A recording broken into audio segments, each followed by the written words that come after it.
Ladies and gentlemen, race fans from around the globe, wherever you're watching this evening, good evening and welcome on behalf of everyone here at Simple Racing Broadcasts to the legendary Sandown International Raceway for the MC Motorsport Sandown 200, round 6 of the MCV8 series, the first season, and what a season it's been so far. We find ourselves here tonight at Sandown for the first of the endurance races for this season.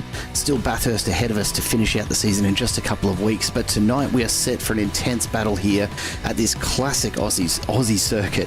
It's a track steeped in history and known for producing some of the most thrilling moments in motorsport. High-speed straights are a feature of Sandown as always, and it is an absolute test of skill, strategy, and tonight, of course, endurance as the drivers take on 65 laps, 200 kilometres of this circuit. As always, my name is Jared Cole and I am joined tonight in the booth by my good friend Dean Hopton. Biggles, how are you this evening, my friend? Good evening, Jared. Well, I'm just glad to be away from Daytona because I've just Daytona'd out. I hate everything Daytona in the last couple of weeks, and I think it's finally come up to a wrap of the 500 finishing today in our time. But absolutely Sandown, as you mentioned, well, it's a racehorse, mate, with a few corners.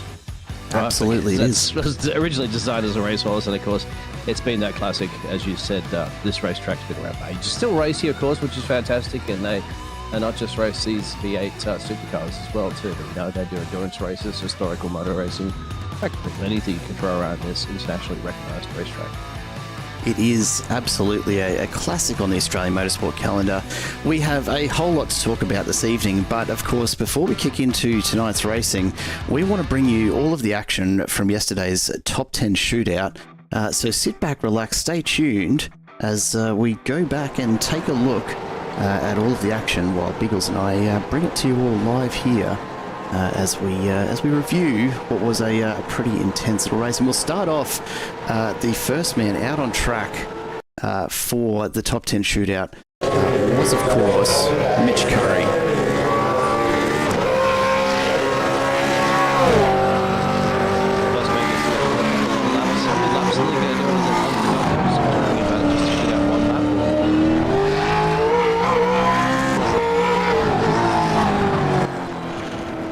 Sorry, folks, we just had a bit of double up on audio happening there, so hopefully it's only affected me on my end. Sorry, Biggles, you were saying? Yeah, is this a one-lap shootout, or we got a couple of laps? It is absolutely. So every driver, classic Top 10 Shootout style, gets one lap to set their very, very best time, and Mitch Curry off to a flying start at 21.6 in Sector 1 and an 18.2 in Sector 2, pushing hard as the first man on track. He's got to set a time that makes it difficult to beat. As always, cutting that curb as you come back into the front side of Sandown under the Penrite Bridge. And so far so good. A very, very clean lap for the boss man himself. Reasonably good through the S's there. It's a tough one. If you get that wrong, it's going to carve seconds off as you head down the main straight. And as he comes across the line, the first time out of the gate, a 109.331. Not a bad qualifying time at all from Mr. Curry. As he heads and starts to cool down, we go to our second man on track, Seth Stevens, the Team 15 entry. Look, 109, not a slow time by any means. I think about the best we saw across the major qualifying and the practice sessions is sort of low 108s was the absolute best we saw. So I'd be surprised to see us get anywhere near that in a one-lap shootout, Biggles. It's difficult as well to be the first one out there because you're setting that benchmark. You've got no other benchmark to strive towards. Of course, you can do a practice, but you're not going to have your spotter telling you any information if you're up or you're down, like we're seeing the second times right now. So you just don't know, do you? No, you don't absolutely. know how well you're really performing compared to the rest of the field. And it's the same similar situation with the earlier drivers when they come out here. Going to make it a little bit, let's say, well, you got to Stevens on more. A good pace here. It is actually. That sector 1 is out of whack. Offside. Yeah. Seth Stevens into the trap, and that's going to end his run. This is the only problem, be it. isn't it? With your shootout, you've got to risk it for the biscuit on that one lap, and you're going to push, and if you push a little bit too much, then you can say bye-bye to that fast lap. Absolutely. Hey, though, credit to Seth Stevens, keeping all the debris off the track for the drivers behind him. I appreciate that. He's pulled off to the side there and made sure the racing line stays clean as the rest of this top 10 trying to make their way through. Josh Van Treek, the first of the gold entries, and you can see the gold banner signifying that. So you'll see that tonight, of course, as the gold and silver splits are all mixed in. So let's see what he can do. The worm paints, as always, that livery looking absolutely fantastic as he comes down onto the main straight. Really disappointing for Seth Stevens because he set some great times in open qualifying. So yeah, look, he'll still be starting in the top 10, but yeah, not what he would have hoped for, I suspect. We see Van Treek come down to turn 1. Beautiful entry through there, very, very tidy and composed on the way out. Let's check the sector times as he comes through here, and hopefully we've got them sorted. Still got to do a little bit of work on fixing that sector 1 time. Ignore the 4-second difference there, folks. That is not representative of Curry's fastest lap somehow. But the rest of these times should be about right. On this basically inside the yellow line, so you're going to completely cut the corner. You'll see it coming up soon. Full tenth off the pace there. So he does keep a little bit onto the paint as well, as you saw Mitch Curry go completely outside the yellow line. You've really got to push the track limits here to be fast. That is the nature of Sandown. It's a track that requires absolute commitment to the few corners that it has, or you lose a huge amount of time off your lap. As Van Treek crosses the line, let's see what he's run here. Ooh, not quite. Yeah, almost 3/10 slower. So Curry's 109. Not the fastest we'll see tonight, I'm sure, but so far so good. And he's edged out one of our gold competitors already. Let's get Hayden Cupid up next, the 999 entry from Sideways Esport. And another of our silver competitors making the top 10. Really actually great to see the mix of silver and gold competitors in this top 10 shootout. It's great to see that it's not just dominated by our faster guys. Some of these silver competitors have put in some huge amounts of practice and some epic lap times to this is the find themselves here. Oh, just a bit of blink. This just a bit is of one-shot qualifying anyway. So, it is. It's everybody, regardless of the skill level, can make a mistake. No problem. Cupid only 300ths behind Curry through Sector 1. Let's wait on the Sector 2 time here. He crosses the timing line. Okay, so he's 800ths, so he's ahead now. Ahead by just over half a tenth at the moment. Cupid might be able to cement himself a number 1 spot here for just a second. A little bit of blinking in and out, but that's okay. He's still out on track. That is the main thing after all. Nice line through there, very, very tidy. The drive out of that final corner is so important for this last sector. Let's see what he's got. Oh, almost a full tenth quicker in the third sector. That puts Cupid to number 1, a 109.187. So a tenth and a half faster than Curry there. Not a bad run at all from Cupid. New benchmark has been set for the drivers, and Dean Powell will be well aware of what he needs to do to beat it, to get down that low 109s or perhaps even to that 108 club. Yeah, it's a big ask, obviously. I used to like the Formula 1 when they used to do this one-lap shootout. They tried it for one season, actually. And it used to spin up throughout the mix of the field a little bit, because you'd start seeing some of the generally slower manufacturers in some good qualifying. Yeah, it's possible to put through a fantastic hot lap. And again, that timing on Sector 1, absolutely not 6 seconds quicker through there.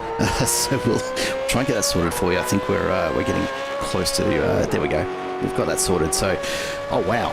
Okay, Dean Powell, very, very quick. A tenth and a half off Cupid's time through Sector 1.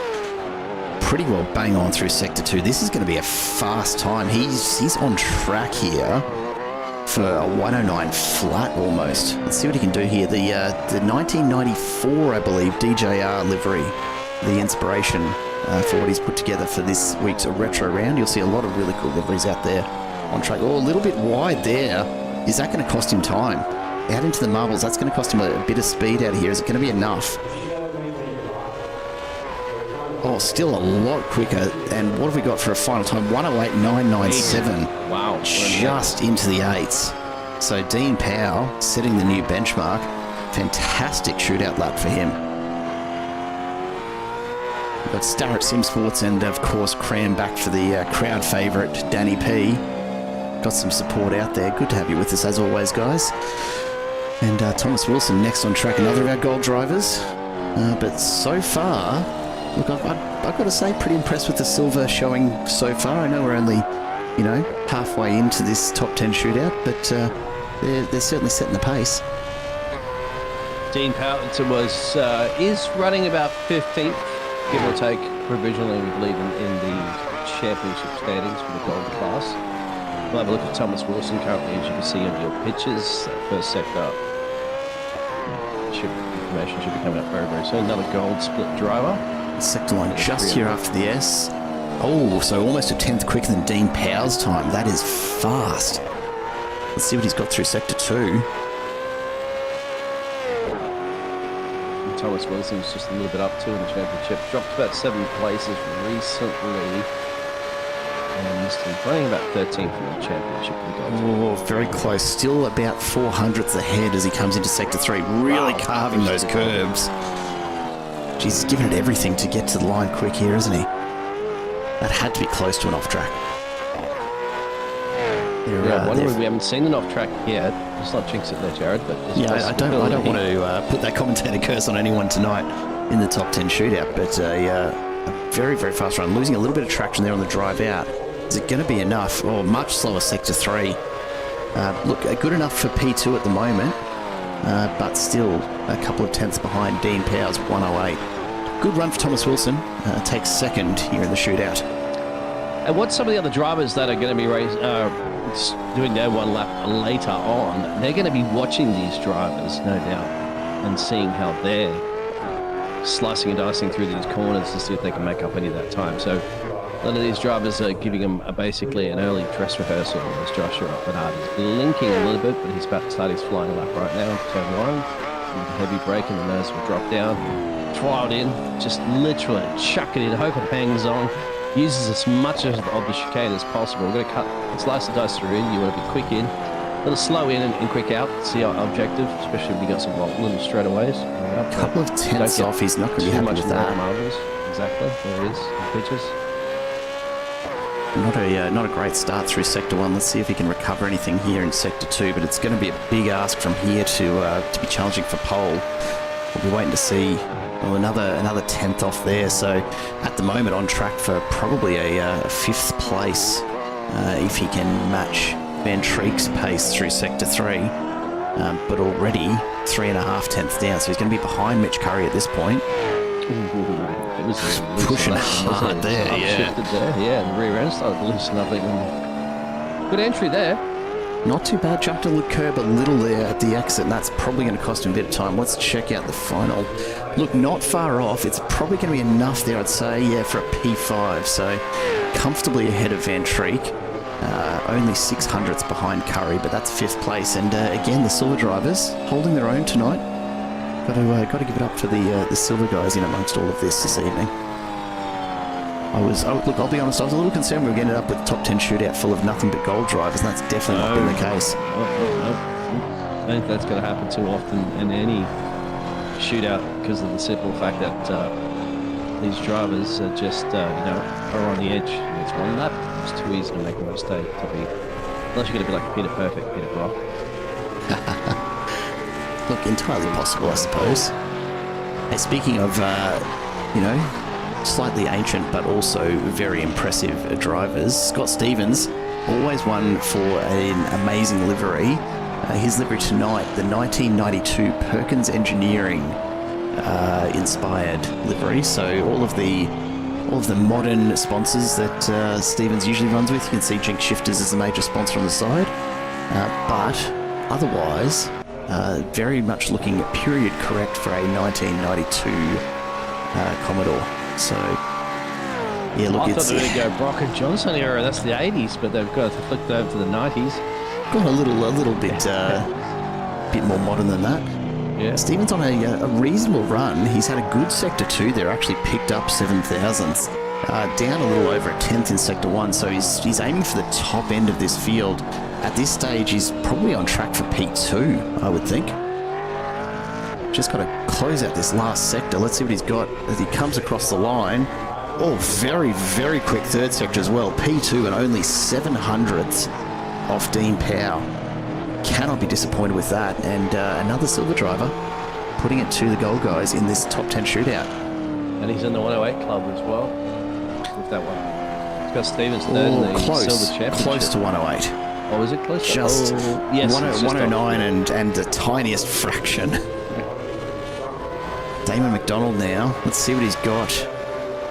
Another Sideways Esports entry. Expecting quite a few of them out on track this evening for this 200-kilometre race, but we've got to get this top 10 figured out first. Well, Stevens beat Hayden, who's second in the championship at the moment. So that for the silver class, that's the one we're looking at. And we still have to see Jake's run out there. He's the man who's leading the silver championship. And of course, Damon McDonald in the gold championship is currently running about 6th or so. So he's got to beat Mr. Powell. He wants Mr. Powell. Sector 1 just a little slower. Sector 2 also just a little off the pace, a 10th off there. At this stage, though, I'm just trying to do some quick mental math. He's probably looking at P3 at the moment.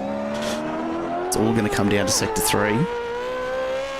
Let's see what McDonald can deliver.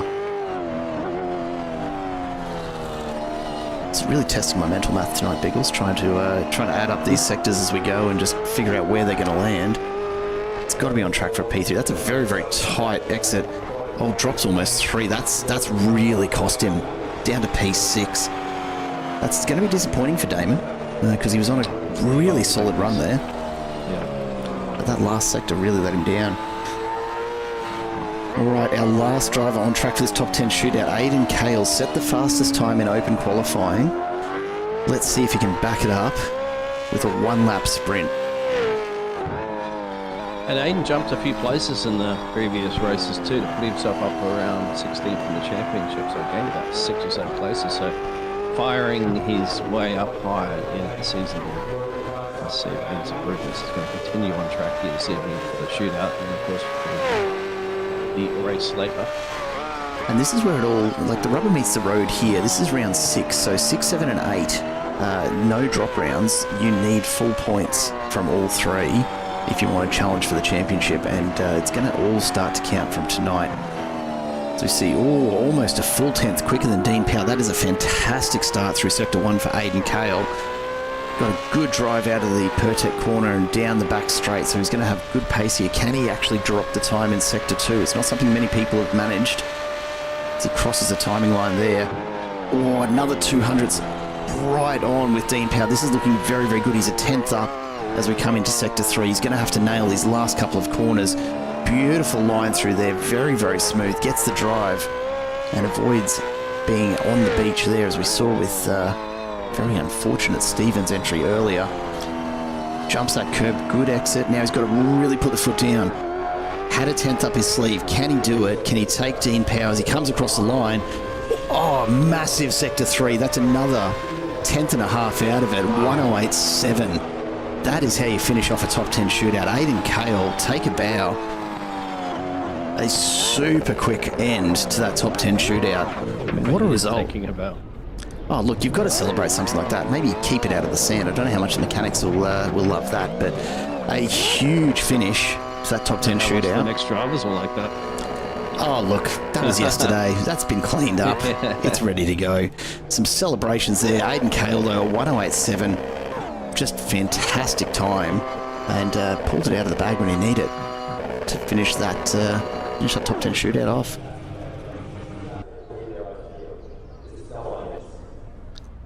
Tell you what, Piggles, it's not a bad way, honestly, to set the missing pace. one for a top 10 shootout. Or is that remember, of course, that Seth Stevens went off into the... Oh, that's correct. Yes, went that's into right. the sand, so so didn't set a time. Yeah. So he'll be starting P10 from that group. We are all of about 8 minutes away from the start of this race. Biggles, I don't know about you, but I'm pretty keen to see this combined split in action again. We saw it for the first time last week at Belle Isle, and it worked beautifully. Mm-hmm. I reckon there's going to be some real challenges in the silver group tonight. We saw it from Jake Rebillard last week. You know, really mixing it up and taking it to some of the gold class drivers out there on track. You see the performance there in the top 10 shootout alone. It's going to be a very, very interesting 63, sorry. No, I've got it right the first time. 65 laps to make it 200 Ks of racing tonight. Lots of implications for the championship. Of course, being a single race event, it is double points tonight. So everyone will be working hard to try and get the very most out of this event. Not a huge field, but 33 cars total between the two splits, and I'm pretty keen for it, Biggles. I think some of the drivers are we're seeing some preparations for this weekend's 12-hour, as Starrett was saying out there. Yeah, it's... we got another endurance race on this weekend? Yeah, Bathurst 12-hour, I believe. Right. Is going on this weekend.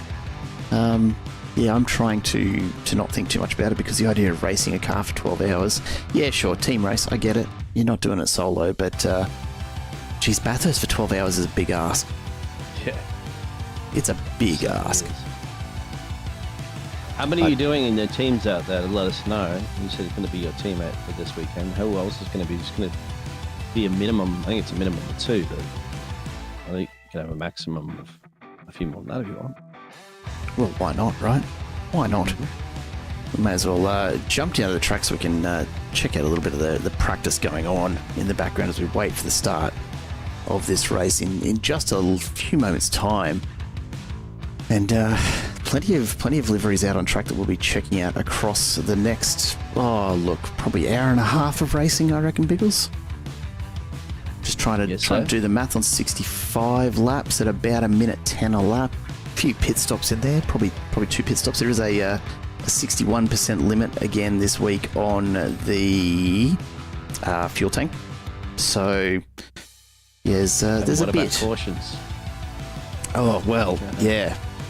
I mean, Sandown is it's not a terrible track for corners that risk incidents, but there's a couple in particular.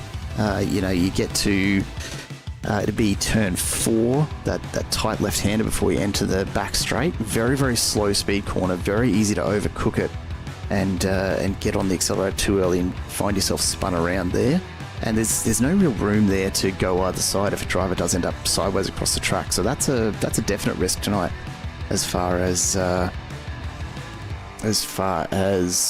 safety cars go. But all in all, from a conditions perspective, this is actually probably one of the nicest set of track conditions we've had all season, considering that we've been doing a whole lot of summer racing. 20 degrees air temp, 36 degrees track temp, a little bit of humidity around, a few clouds, but no chance of rain tonight. It's beautiful weather for racing. Couldn't have picked a better weekend. That's what it is. Jackson Starrett's doing the 12-hour Bathurst and then the World Sports Car Series right afterwards on the same day. That is more than I have the stamina for, my friend. Let us know how you go the next time you drop by one of the broadcasts, because that is a big day of racing. Certainly not something that I'm capable of these days. When you have the time, Jared. Well, yeah, who's got the time? Who's got the time? Clearly some people do. It's not me, but some people do. We will, of course, be grouping all of the entries tonight in our timing tower, so you'll be able to keep an eye on the positions for both silver and gold independently. But as always, give us a shout in the chat if there's anyone in particular you want us to be watching, if there's anything going on that you want to take a closer look at. Look, put us to work. That's what we're here for. We want to bring you all of the action, but especially the action that you're looking to see. Skippy on turn 6. Skippy on turn 6. Yeah, I'll do what I can. I'll do what I can. Well, that wombat. Strength of field tonight, he's about 2.2k overall. Of course, we have the gold and the silver splits. Of course, so we're making sure that the drivers are more balanced out to their split, which is generally pretty equal when it comes to iRating. Yeah, and look at iRating. It's when you're not doing official races, it's such a difficult way to try and rate people, because there are a bunch of people who race leagues have never touched or very rarely touched official races, and so the iRating really doesn't reflect the pace that you see from some of these drivers. And some people have a couple of accounts too. Well, yeah, there is that, of course. And so they might not necessarily have one of their ratings built up necessarily on one of the accounts as well too, so they can get out there with a low I rating and drive like you're a 10k I rating champion.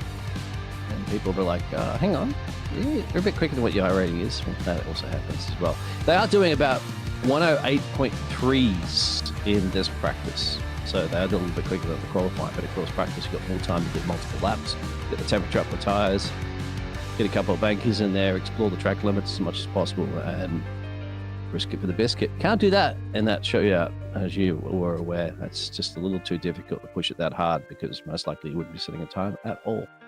No, a bit difficult, to say the least. We are getting so close to going racing here, folks. Just under a minute and a half to go.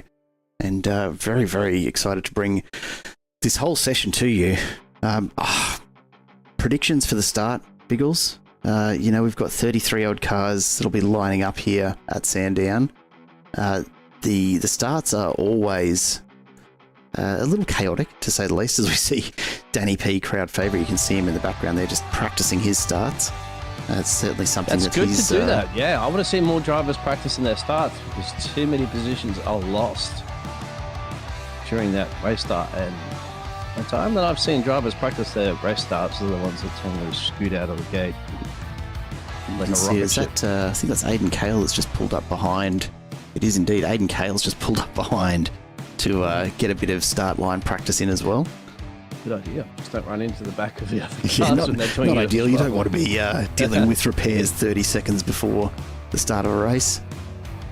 It's thankfully a little bit quicker to repair virtual cars than it is real cars, of course. So a few of the drivers are likely to do that now, which is, as I said, good idea. Because that's something that drivers don't practice enough of, I feel.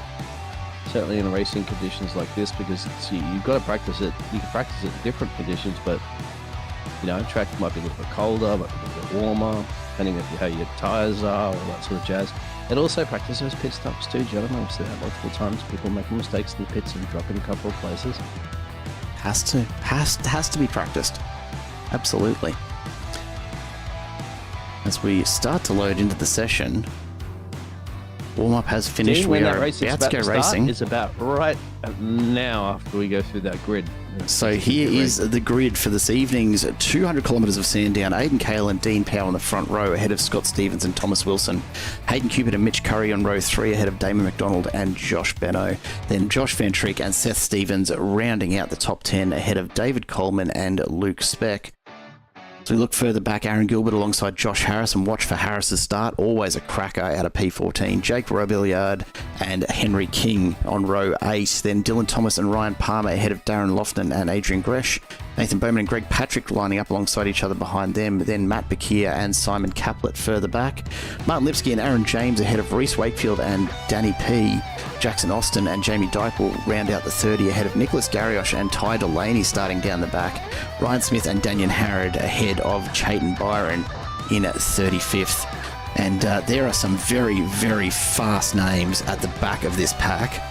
I am more than a little concerned as to what this might mean as we get ready to go racing. No time wasted here. All the drivers ready to go, and we are away. A huge moment there. Very, very slow off the line for Darren Lofton, the Sideways Esport entry, I believe it was. I may have been. Cale as well. Yeah, quite a few slow starts. We are going into turn 1. There's someone around already. This is mayhem off the line, guys. This is a 65-lap race. We've got Greg Patrick, who's found himself out in the open and onto the beach, as well as Dylan Thomas back there as well. Jackson Austin caught up in it all. Aaron James, and here we go. This is the turn I was talking about on the other side of that S. Big moment. It's Seth as Stevens we see Seth Stevens sideways and caught up there. Most of the field, though, thankfully making it through without getting too caught up. That's look, probably not the start that these guys really needed at the beginning of such an endurance race, but the good news is plenty of time to tack back on and get back underway. So far, everyone just starting to sort themselves out into this racing line, and we are underway with 65 laps of Sandown. We get to lap 2. Dean Power right out of the gate, a 109.299 is not a bad first lap at all. Aidan Cale sneaking one up the inside of Scott Stevens, trying to regain that position back, and he has now after Cale bogged down off the racing line, and he's making his way back up to make sure Dean Power doesn't get too far up the road. Take a look at the battles already starting to form. This is Nathan Bowman in the Sunny D entry. It's a little bright, to say the least, but I don't mind that at all. He's caught up in amongst it. Henry King behind him, and then, of course, Matt Bakir, Adrian Gresh further back. Ryan Smith is all over the back of Reese Wakefield at the moment, but further up in the field, Mitch Curry holding his own in amongst a plethora of gold drivers. Scott Stevens ahead of him, also in amongst it, but out in front you can see Dean Power and Aidan Cale wasting no time in starting to set themselves up for what will be hopefully a bit of clear air, all in all. Big gainers at the moment there from the likes of Ryan Smith. He's up into 20th place and 13 positions gained because of that earlier incident that you kind of just got a glimpse of it. Ty Delaney, of course, the man that's leading the championship, and his split is he's up 10 in P22.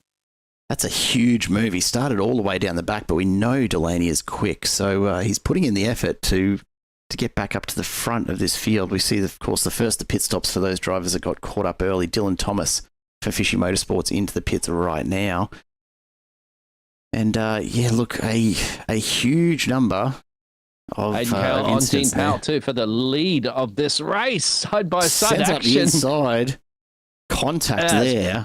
Forces him wide. Scott Stevens going to take advantage of this one because Dean's going to try to get back up. Dean has to try to get back up to temperature at the moment. He's all over the place as he went really wide onto those marbles. Further back, keep an eye on Ty Delaney all over the back of his teammate Jamie Dyke. Dyke goes up the inside of the SES entry of Ryan Smith. Now, will Ty Delaney follow him here? Bit of panel rubbing, as always. Dyke finds himself on the outside as we come to the S's. I don't know how much he's going to be able to push this, but he's going for it anyway. Barges on through. Ty Delaney says, "Thank you very much. I'll take the slipstream." And, gets contact there with Ryan Smith. That's Ty Delaney into the wall. Yeah. Look, it was a brave move, but I don't think that's on Ty Delaney. Ryan Smith came back across. I don't know if he didn't know Delaney was coming through as well. He was trying to tack in behind Jamie Dyke, but not at all what Ty Delaney would have wanted at that particular point. Threw him off the scoreboard there for a second as he did burnout across the line. It counted him as in the lead. Back now is at the front too. There's another switcheroo going because what happened was Aiden had to lift off and allow Dean back through, which he did. And now he's worked on getting the overtake done, and he's now got past Dean again. A real pack here forming up as David Coleman and Mitch Curry go side by side. Now, we saw what happened here last time. Thank you, Dean. I'm hoping we've got that sorted now. Appreciate the chat letting us know. I'm hoping that we've got that sorted now. Give us a shout and let us know if we've got the sound back. I think we should be good now. Henry King sets the fastest lap for himself at 109.3, so we're seeing a lot of 109, 110s. So reasonably healthy overall in terms of timing. Michael Brandon in the chat. Good to see you, Michael. A shame you couldn't be with us out on track tonight, but massive bump and run for that one. And sometimes that's what it takes to get it done here in the Gen 3 Supercars, isn't it? Yeah. You've got a bit of argy-bargy to get your way past, as you know. I mean, there has been some clean overtakes, especially down the back stretch. Speaking of, here comes Nicholas Garriosh as well, charging up the inside. Looks like Ryan Smith carrying a bit of damage from that contact with Ty Delaney earlier. And Jamie Dyke now getting right up alongside Matt Bakir. Bakir goes wide. He's going to come across in front of Jamie. Bakir's around, gets it pointed the right way. Jamie Dyke is going to redress that position by the look of it. Yep. Which means you'll lose a ton of the other ones as well. Look, it's early days, lap 6 of 65, so if you're going to be redressing, this is the time to do it, isn't it? Whoa, Thomas Wilson just shot straight through the corner, even while it hit the brakes, almost everybody to avoid him. And I don't know where he was coming from. He even missed the brake pedal there for a second. Thomas Wilson was in P4, trying to send it on the inside last of the late breakers and trying to take 2 places at one. That ain't going to work there, my friend. Here he goes again, though, as he makes his way down. Damon McDonald coming past him here. And Josh Benno, up into P6 overall at the moment, but sitting P5 in gold. So some big moves from a few names, and certainly on the lookout for points. There's quite a bit of a gap I'm noticing in the gold split. When you look at the intervals between the gold drivers, we've got this battle pack here headed up by of course, Thomas Wilson, ahead of Benno, Van Treek and Coleman, but these guys are the only ones actually within cooey of each other at the moment. A lot of silver drivers in the middle of it all at this stage. Certainly are. That's what we'd expected, to spice things up a little bit. So we saw that few silver drivers in the top 10 shootout. They're still performing quite well at the moment. Some of them are doing a good job, and that's so much courage to look there. Looks like Maddie and Greg Yeah, Matt Bakir and Greg Patrick are crashed down on the main straight. What has happened to the front end of Bakir's car? We'll come back and take a look at that in just a second, but Josh Van Treek now finds himself very, very wide. That's David Coleman making the move through. And so Coleman steps up into 6th. Can Van Treek respond? At the moment, it looks like he's happy to just tuck in back there. Let's go back and take a look at what's happened with Matt Bakir and Greg Patrick. See if we can figure out just what's brought those two together on the main straight.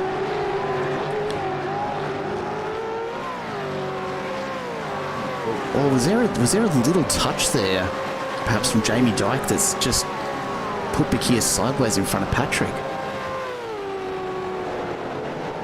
Geez, that's unfortunate for both of those drivers. We got into his door. Yeah, some contact there. I'm not sure if it was Dyke behind or just coming across a little bit too far, and Bakir's got a bit of contact and gone sideways. But yeah, certainly not healthy. Take a look at Ty Delaney now. Despite getting spun into the main straight wall, still on the charge, and he's looking for an opportunity to pass at every single corner here at Sandown, not waiting for the braking zones at the end of the straights. Not his style, is it? No. That's in the championship. He realised it's a crucial round too. Of double points, so does one of his opponents get too much. We're looking at Jake and Henrik King are getting into each other's door panel as well, mate, for battle P12. It's going on all over the track so far. It's a very eventful first 10 laps. I was expecting these guys to maybe settle down a little, but with such a full field, there's not really going to be much of a calm period here tonight, I don't think. It's not a particularly long track, Biggles, and take a look at Josh Harris now, looking up the inside, not going to make the move. It's a very bright livery, as only the ADHD boys know how to do. If I'm not mistaken, that's is it a Greg Murphy livery from a few years back? Or at least pretty close to it, that Pepsi Max one? I'm sure that's one for a chat. Mark Lipsky has gone around somewhere and he's just off the circuit, and he is struggling with that car a bit. It isn't too damaged, but certainly had a bit of a lift at the fence, I think. Have a look at this train though. Reese Wakefield looking to make the move on Adrian Gresh, just trying to find a way past, but this is primarily a train of silver drivers with Wakefield and Smith stuck at the end of it in P10 and P11 respectively for the gold split. I tell you what, Biggles, trying to keep on top of everything that's happening across this field tonight is going to be a challenging one for us here in the booth. Go show you the good competitive racing that you're having here for the Gladiators at the Motorsport. MC Motorsport. Ty Delaney gets the move done upside Seth Stevens there. So Delaney continues his charge back up through the field. He's got a lot of work to do, sitting down in P16. Oh, Dave's lost it somewhere on the track there. He's going to drop tons of places down P15 currently at the moment. Car looks like it's in a reasonably good shape. Oh, and that's Somebody's Nathan off the Bowman back going one. around. Oh, he's managed to save it somehow. Geez, both of those drivers doing a fantastic job just to keep it pointed the right way. Bowman, I could have sworn, was going to end up facing backwards there. It's a very, very difficult corner to get the power down out of. You've got to be so gentle with these supercars. As you see in the back of the round, Nicholas Garrioch is surely flirting with the slowdown there as he cuts the course just to stay in touch. As the gap opens up behind Bowman, he gets to breathe a little sigh of relief. Let's go up front. This is Josh Benno, the view back from his car towards David Coleman, the MC Motorsports entry. Now, Coleman actually did qualify for the top 10 shootout, but was unable to stick around and actually attend the top 10 shootout.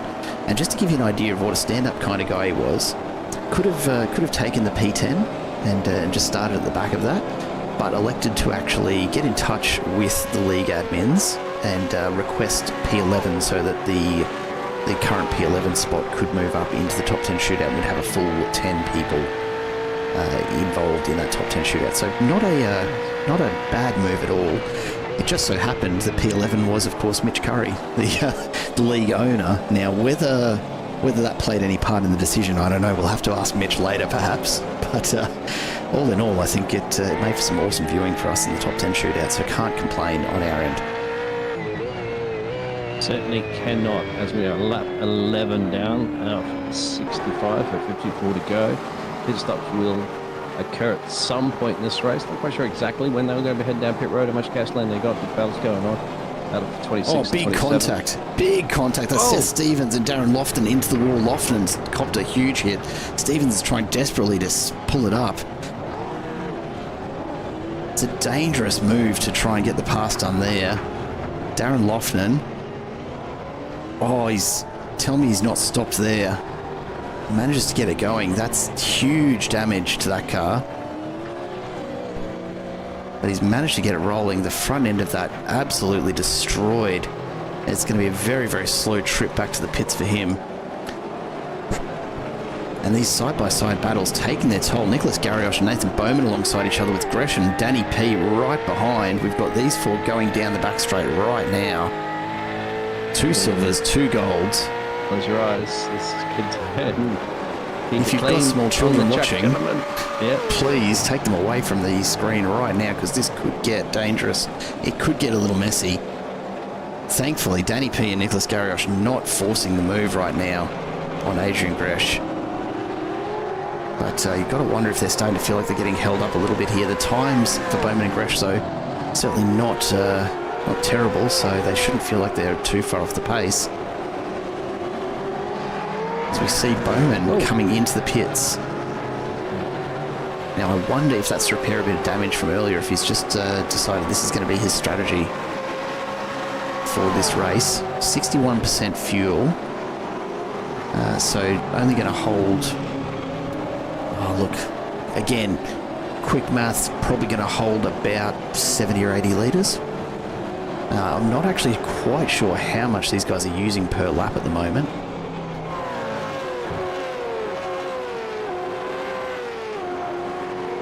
spotted. There's 20 into the minutes as well. One fast with that. Got a little bit up your sleeve for that. Nicholas Garrioch still hanging in there. Danny P's already made the move past, so Garrioch is going to want to get past Adrian Gresh pretty quickly so he doesn't lose touch with crowd favourite Danny P. There you go, Michael Brennan confirming that Pepsi Max livery is a 2011 Greg Murphy special. Love it. I knew somebody in the chat would know. Always. Luke Speck now looking to make a move. He's holding off though Reese Wakefield coming up the inside. Wakefield's going to take a big dive up the inside. You make it stop. I feel like Speck probably made the call there to back out a little early and just give Wakefield plenty of room. Not a bad decision at all when you're trying to survive 65 laps here at Sandown. And that'll be right up on the top up there of Jake. Just talking about that livery. There it is. So the ADHD boys all running that one tonight by the look of things. Yeah. We saw it earlier in Ryan Palmer. This is Josh Harris running that Pepsi Max livery. As always, the brightest on track. at least in terms of liveries. I'm not gonna get drawn into any conversations about the average driver intelligence in the ADHD racing team, but certainly always the brightest liveries out on track, and cannot miss them. Some beef. Look, just got to give them a little bit of a nudge here and there.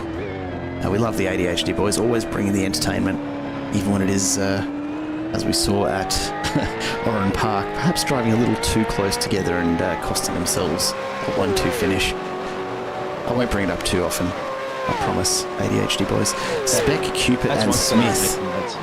Yeah, exactly. Spec, Cupid and Smith, the three SES entries from Sideways Esport. Look at them in the background, just coordinated driving here from the three team cars. And they're just hanging around at the back here to see what Wakefield does next. Ryan Smith at the end of that three is in battle with Reece Wakefield. But the two... Keep an eye on P1 at the moment. Damon McDonald's hunted down Dean Powell. So McDonald's on rampage at the moment. It's 5 positions gain. He got past Scotty early there, Thomas, as well. So, and he's making a chase for the lead. Well, big dive. Sends it. Pushes Dean Powell wide. Powell wisely just takes it a little easy. Backs on out of it. You're right though, Dean Powell, look, he's not off the pace. They're both lapping around the same, but certainly there must have been an issue in that one because he's dropped down at 1:11 that lap, so he's dropped a full second that lap over Damon McDonald. We're showing different liveries too, because I'm seeing Damon McDonald's got a throwback Vic Johnson, the red and the shell helix. There you go. Livery on that. Well, let's see if we can get a bit of a refresh on that because it is entirely possible. Oh look, no, it is retro livery round, so I would expect that there are probably a bunch out there. Let's see if we can get a bit of a refresh on some of these drivers, shall we?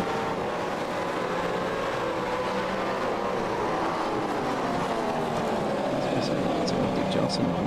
Yeah, Dean Powell wants it back. It seems to be that we're not getting that much of a chase up the road for that P1 position. Just getting backed everybody up at the moment. Hang on, Scott Stevens here, Thomas Wilson, David Coleman, Joshua Benno. It's a little bit further down the road from them, but the top 5 lap 17 and 65. Yeah, and there's not a lot to separate these front gold runners at the moment. Scott Stevens, for the only silver driver up there amongst it, have a look at the gap that he's opened up over P2 and silver. Mitch Curry 10 seconds further back. Stevens, if he can just hang out with these guys and match their pace, this is going to go very well. Look at the move from Ryan Smith. Again, Luke Speck, I think, backing out to let his teammate through and carry on the battle in gold, but tell you what, that was a very, very late break, regardless of how hard he's pushing. And now he's going to get up there and try and challenge Josh Harris as well. A bit further back, Reece Wakefield still just caught in amongst it. There's Aidan Cale as well. Keep an eye on it.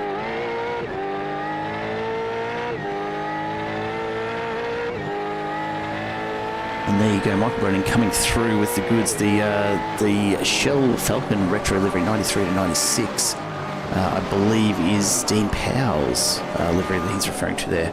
Do love a good retro livery round, don't you? Yeah. Good fun. Luke Speck now just defending from Danny P. Look, the battle's not there. Danny P obviously racing gold and not racing the silver comp, so expect Speck to get out of the way here at the end of the straight again, perhaps. But yeah, a whole bunch of SES cars all in a row. We're going to do a quick reload here and see if we can get some of these liveries. Yeah, David contact in the also, background. Yeah, David Coleman's also got a Castrol kind of esque livery, that red, orange, and red, white. That's Jackson Austin into the wall.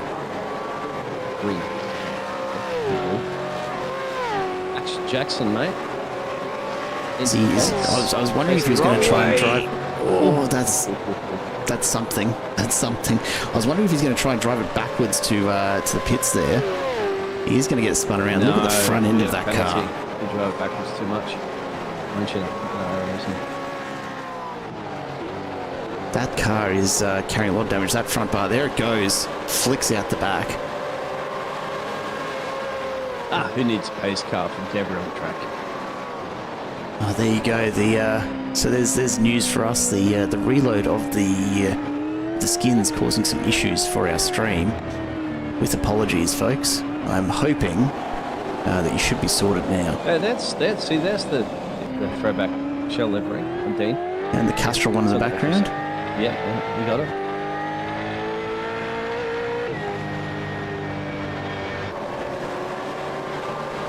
Tell you what, the damage there on Jackson Austin's car is immense. So he'll be in the pits for a little while. Yeah, it's not quite how you expect the Ford Mustang to look at the front end. A little bit of weight reduction, perhaps. At least hasn't blown up. Yeah, this is very true. As we go forward, this is Dylan Thomas coming to the end of the main straight and turning it in up and over the curb. Saying that, and little cars at the top turn going forwards from the west. Yeah, look, only David Coleman saving the Mustangs. Yeah, it's an interesting mix, isn't it? Like the silver split very heavily dominated by the Chevys. We see a big move. Aiden Cale looking for an opportunity to get past Reese Wakefield. He's going to get it done. Wakefield, a big moment. Gets it under control. Ty Delaney goes through as well, and there goes Jamie Dyke. So Wakefield losing 3 positions there. Certainly not what he would have had in mind. Now let's check this out side by side. Aiden Cale going for it. And Delaney backs it out just to get back on that racing line. David Coleman's on the back there of Thomas Wilson. The big battle for P3 brewing up as they make their way down through the S's. It's going to be very interesting. Reese Wakefield's going off the track again somewhere too. I wonder if he's carrying a bit of damage or if his tyres are just done. We're watching Thomas Wilson run out. Dylan Thomas has copped a black flag. I'm not entirely sure why. Didn't see that particular incident, but we'll be serving a drive-through for that one. Yeah, that Castrol livery, look, with apologies for the slideshow, I think it was well worth loading because that Castrol livery is fantastic. It's fishy. Of course it is. It's going to send up the inside. Of course it is. They're the ones that are going to get twirly-whirly and fishing the car all over the place. It's David Coleman side by side. Thomas hasn't given it up just yet. He knows he's got the inside line here. Going to go side by side. Somebody has to lift off through there. Keep an eye out. Scott Stevens in the background for the Jinx shifters. He's going to seize that opportunity. These two get into a tangle. And then you got the Pyrex throwback livery as well. Teaches them to bring the back there, Josh Bernard. Yeah, it doesn't look too bad when you actually put it on a Ford. Take note, ADHD. Aiden Cale continuing to make moves up through the field in the background. He's got Ty Delaney caught up by traffic. Adrian Gresh now a bit of a roadblock for Delaney and Dyke. This is an opportunity for Cale to pull away as they come down the back straight. Will Gresh move out of the way and let him through, or is he going to push all the way down?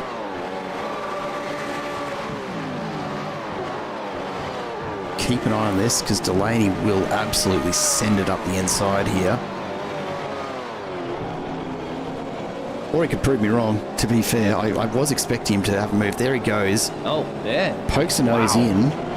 Says, thank you very much, I'll take that. Adrian Gresh has to leave him space. Jamie Dyke looking to go around the outside, forcing the issue. He's going to push deep into the turn here and then push Gresh wide. And just like that, the two Fishy Motorsports drivers are through. Reese Wakefield now needs to make sure he doesn't get caught in behind all of the Alpine Pro Racing vehicle of Adrian Gresh. Yeah, meanwhile, Ty Delaney's P19 as well. So Ty's slicing dust his way up to the field. These two are side by side. Somebody's going to have to lift off to the S's here. There it is. You can see. Thomas Wilson goes very wide. Coleman almost lost it on the exit though. Scott Stephens quite happy to just stay in touch. These guys are side by side again. The battle here is intense for P3.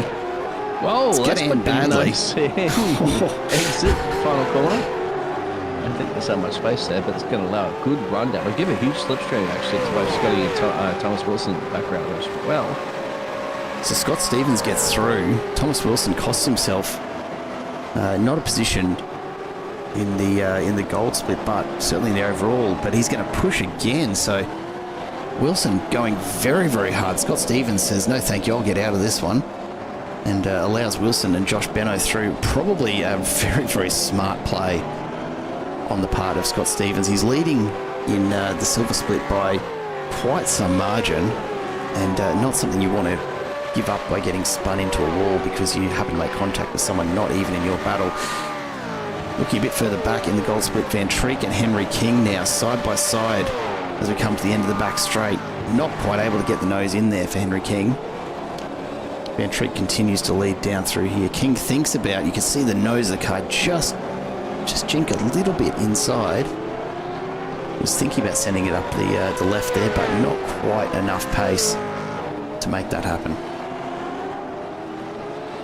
A few drivers making some pit stops. Ryan Palmer's gone into pit road. We had a few of the others come in. Aaron Gilbert's been in there. Dylan Thomas has been in. Steph Stevens. The drivers running at the back there about a lap down currently at the moment. But we're still expecting to see everybody coming to pit road that hasn't come to pit road yet. 2. And that's on average, you're looking at about a time. Well, there is no average time at this point. They stop some good drivers taking 45 seconds. This is the overall pit lane time. 20s, 36 seconds, 47 seconds. So we'll see if these front runners, once things start to pan out, later to go. 42 to go. Yeah, it looks like most of these drivers are going to be pushing for a one-stop strategy, I would think. You know, pitting somewhere around lap 25 to 30. It kind of indicates that they reckon they can get there with one stop. Look, I haven't done the numbers on fuel usage here, so maybe they're right, or maybe they are going for a two-stop and will stop again around lap 40. Speaking of drivers we like to keep an eye on, though, Nicholas Garrioch, look, for all of the pain it's caused the stream while we reloaded at Biggles, check out that juiced livery. Yeah. The HD to He throwback, that looks bloody amazing. The amount of effort that these guys have put in for this retro round is unreal. And look, huge shout out to Race Control, who have actually tipped in a $60 iRacing credit for the best retro livery in gold and a best retro livery in silver splits. So 2 drivers walking away with a $60 iRacing credit tonight for their retro liveries. It's going to be a really hard one to judge. Yeah, give us your votes out there in the chat, please. Would you like Absolutely. What have you seen? Yeah, which is the top of your list, guys? It's a tough call. You see Greg Patrick and Chayton Byron side by side. I'll tell you what, the number of drivers who have decided to send it into this final S, it's not ideal as far as overtaking spaces go. It gets very tight very quickly. And I think there, Greg Patrick lucky to hold his lead as they come down the main straight. He's taking a slightly defensive line because Byron's definitely got the pace, a better exit out of that final turn. But Patrick will force him wide and retain his position as they make their way somewhere. Jake, we are big moment. Oh, that's a horrible rejoin. Very, very lucky not to have contact there from Gresh or Aaron James. Let's go back and see if we can see what actually happened there. Looks like Jake Robards had a big moment there. Let's go back and take a look at what who's that? The bottle entry. That Cupid has just gone into the pit lane as well. What has happened? The 2 shell entries side by side. Yeah. Oh, big contact. Yeah, and then there's a spin in the background too. Somebody locks up to try to avoid it. Who's that? Hey, Ducker. Jeez, that rejoin leaves a bit to be desired, but yeah, look, not exactly how you want to see that shell car ending up. So look further ahead. Take a look at the damage that Aiden Cale's carrying. Yeah. Don't know about the aero, but certainly better cooling. Yeah. Wonder if that'll get repaired when they find their way to the pits. Surely they've got a spare line around there somewhere. Doesn't seem to be hurting his pace though too much as he comes in. So yep, here we go. Aiden Cale into the pits. It was Josh Harris that went around to avoid that accident, I think, up the road when they got together. So Josh Harris will jump into pit road just before things come back out. And ahead of his teammate, as Aiden Cale and Mitch Curry head into pit road now. So I'd say we're getting close to that scheduled stop time now. Yeah, it does feel like we've got most of these drivers starting to think about their first stop. Take a look back. Right there. Yeah, look, it's I've seen better. It does look like it was Josh Harris that was tied up in it. Too happy with it. Yeah, let's go back. I can see the off track for Josh Harris. So yeah, that's absolutely Josh Harris that goes sideways to he's the one avoid that's it. not going to be happy with that up the road. Well, then again, no, the accident was already occurring, so that wasn't because of the bad rejoin. The bad rejoin was there. I'm very lucky for those other two drivers. Oh, mate. To completely avoid that one. Yeah, that's a rough one. That is a really rough rejoin, and I'm keeping my eyes peeled on the updates from race control, because I would almost bet, eating my hat on it, that that will bring on a drive-through of some sort, but we shall see. The field now starting to open up a little, but the battle's still going on right throughout. Thomas Wilson and Josh Benno going at it for P4 as we come down the back straight here at Sandown once again. The MCV8 series has really brought it tonight. This combined gold and silver split bringing us all of the action, and we're trying our best not to miss anyone. Ty Delaney now looking to make a move as well as he makes his way past Ryan Smith, who's carrying a bit of damage from that contact earlier that we saw with Jake Robillard. So Coleman's in from P3, Scott Stevens is in from P6. So keep an eye on pit road down there for you. So plenty of pit stops starting to happen. About half the field now having made a stop at some point. Some of them very early stops, to be fair. You look back to the likes of Nathan Bowman, Darren Lofton, Martin Lipsky, all making stops a long way back in the first 10 or 15 laps. So certainly not planned fuel stops, those ones. And we've got the ADHD boys side by side, or nose to tail, depending on how you want to look at it. Let's keep an eye on Ty Delaney. Just keep an eye on these lap times too. He's in that 109.4s. Danny P 109.5s. Jeez, that is fast for original tyres still as well. Everybody else doing mid 109s or late 109s. So very good times for those two. And Ty's going to be pretty happy that Danny P's putting in those lap times as well. That's pretty much matching Ty's lap times, so Ty can make his big push up through the field. There's 25 positions gained for him, 22 positions for Danny P. But some of those drivers that were ahead of them have taken their pit stops. Henry King does go in to take his Team Jinx's pit stop. So plenty going on right throughout. We are joined in the YouTube chat by none other than Spud himself, Nick Patasso. Hope you're doing well, mate. We miss you up here in the booth. Good to have you along for the call tonight. Yeah, look, it's certainly been action aplenty so far, and I swear we've missed half of it here because there's been so much going on. We've actually done all right, I reckon, to capture what we have, and we see Josh Benno now looking for the move up the inside. Thomas Wilson leaves it a little late to shut the door. They're going to be side by side through what we've seen as one of the most dangerous sections of track here tonight. No contact. Wilson backs it out, looks to the better line, gets a good run. He's going to be right on the tail of Josh Benno as they make their way into the final S's. Just a little bit loose there from Wilson. That's going to cost him some pace and time, but Benno into the pit. Yep. Tight pit lane entrance too. I'm surprised I haven't seen anybody take slack into there. Oh, it's a tough one. It absolutely is. Mitch Curry on the back of a sizable train, but this is not all drivers on the same lap by the look of things.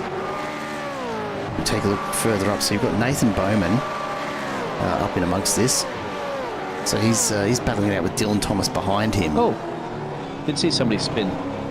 Ryan Smith spun his pit box. Somebody else introduced entry as well too of Nicholas. He's had a spin, so just like I was surprised that I said that. I must have jinxed it saying I was surprised that nobody had made a mistake entering the pit road, because they hadn't. They made a mistake entering the pit box.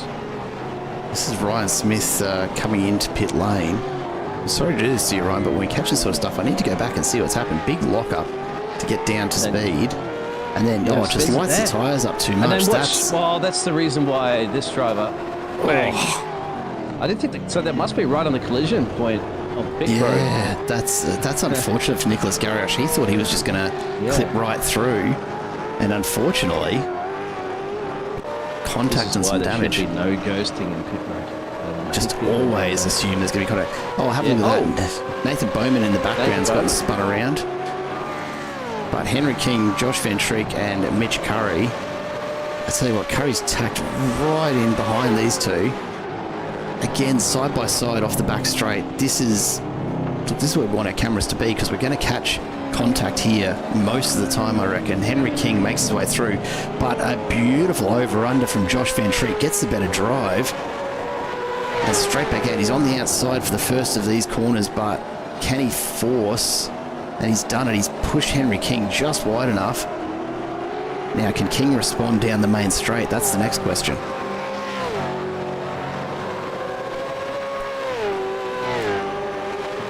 Doesn't look like he's got the pace he might have needed there. And Van Treek, a beautiful set of moves there to retain P8.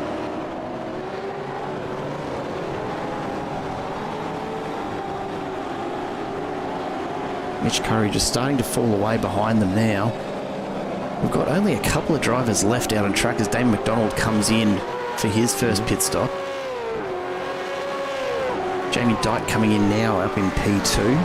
And Luke Speck is about the last man out there, I would think, as Jackson Austin comes in for his pit stop.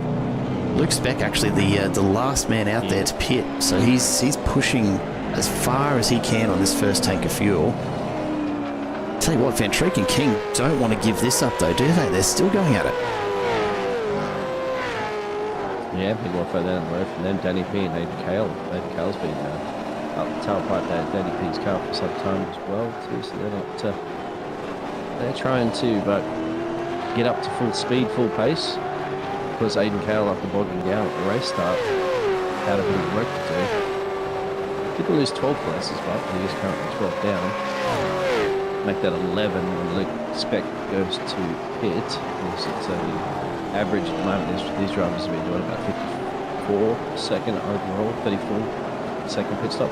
Some of the drivers, David Coleman only took 26 seconds, and Aaron Gilbert only took 24 seconds. They may not have taken times. Yeah, some drivers possible. Jacks, but some drivers will run it. Big ask though. 30 laps, these tyres should be absolutely fried at this point. Luke finally goes in, so that's all the drivers now being going down pit road. So right now, David Coleman out in the lead, and a pretty reasonable gap between him and Dean Powell in the gold split. Sorry, Aaron Gilbert actually sitting in P2 right now. So yeah, not bad at all for David Coleman. He's just been working his way through and finds himself almost 6 seconds clear out in front. Certainly plenty of battles going on though for the other positions, as we see Jamie Dyke, Ryan Smith and Reece Wakefield continuing to mix it up here. Let's go back to the battle though with Henry King and Josh Van Treek. So the view back from Van Treek's car. Henry King still sticking with him. They're lapping mid 110s. Danny P, Aidan Cale, and Ty just at the fastest lap. They're in 109s and 108 now for Ty Delaney. So they're going to be in this battle in no time. You can see the pictures just in the background there actually now. So yeah, at the pace these guys are doing, about a second a lap quicker, they will certainly be in that mix. Oh, Henry King mix. Takes a big look up the left side. Just playing as many mind games as he can. Now this traffic, oh, there's the move from King. Barges on in. And I think he realised that's how you get it done. That he knows that these other drivers are coming pretty fast. And he knows he's got to get up the road there and clear as many cars as possible. Yeah, and this is where it's going to get tough for these guys, because they've got an absolute gaggle of cars ahead of them that they're going to have to try and make their way through. A lot of those will be drivers that are further back through the field. It's not going to be the rest of the field just ahead of them there. We're at about the halfway point here of this 200 kilometres of Sandown. The MCV8 series continues to bring all the action. Take a look at this. We are going for it down the main straight. Smith, Wakefield and Dyke. And Hayden Cupid out in front trying to decide what on earth he did to deserve this attention. Currently sitting P3 in silver, 17 seconds behind Mitch Curry up in second. So a big gap here. Back to P3, and Cupid probably considering whether he wants to get out of the way a bit here and let these gold guys through. Again, not really his nature though from what we've seen of him so far this season. No, race your own race and look pace. Get it done, as you can see. Too many pitches there. Meanwhile, this battle's Ryan Smith's the one that was a little bit. It's costing him a little bit of time here, knowing that Danny P, Aiden Cowell, Carthalanio, then the 108 and 109 clubs up the road, and this goes to 110s. Yeah, it's certainly hurting them, and you've got to wonder if that's Hayden Cupid holding off. It's just getting in the battle because Reece Wakefield's still managing to break the 110 last lap. Cupid's got enough pace that these guys can't get a pass done. But it is definitely going to be impacting on their run to try and catch the rest of their split. So it's one of the challenging things about multi-class racing, especially when your classes are in the same cars. Just trying to decide. It's going to be very interesting with David Coleman and Aaron Gilbert, of course, now leading this race from Dean Powell and David. Well, Damon McDonald was leading it until those pit stops, and Dean Powell wasn't too far down the road from him. But those front two took short pit stops there, probably didn't take the tyres that we mentioned. It's interesting how that's going to pan out later in this race if they hold for another pit stop. Yeah, it's entirely possible. But the amount of time you end up spending getting in and out of the pits, you don't really want to throw away all that time on track. Particularly at Sandown, where it's really a couple of very, very long straights. You sacrifice a lot of speed for each pit stop. Maybe they're thinking they can make about 30-second overall pit stop, but they have to take a late one because it's just, but they have to take tyres because that will take a little bit more. But it's interesting. I'm just kind of keeping an eye on their lap times to see how it's going to pan out in front. Still plenty of time to see what the strategy brings. Have a look at the train of four. Now that's got to be terrifying for Reece Wakefield. If Hayden Cupid's disappearing as you're getting to the apex of turn one, about 3 millimeters off his bumper. I don't know if you noticed there, but Reece Wakefield really backed out of it as Cupid disappeared. You've got to wonder if there's perhaps a little chatter on the radio around that one. Oh, you got to keep like NASCAR style, mate. Just keep it planted. Just keep it planted. If they're not there, it doesn't matter, right? Yeah. If you can't see them, they must not exist. Yeah. It's a lot easier, of course, in ovals because you've got constant speed. Not easy when you have to go to the corner to break it. Yeah, not wrong at all. So this little train continues. Cupid gets a little loose on the exit there, just dips the wheel off into the grass. It's not going to be enough for Wakefield to capitalise on here, but maybe just a sign that Cupid is pushing that car a little harder than he needs to. Wakefield's got a good run.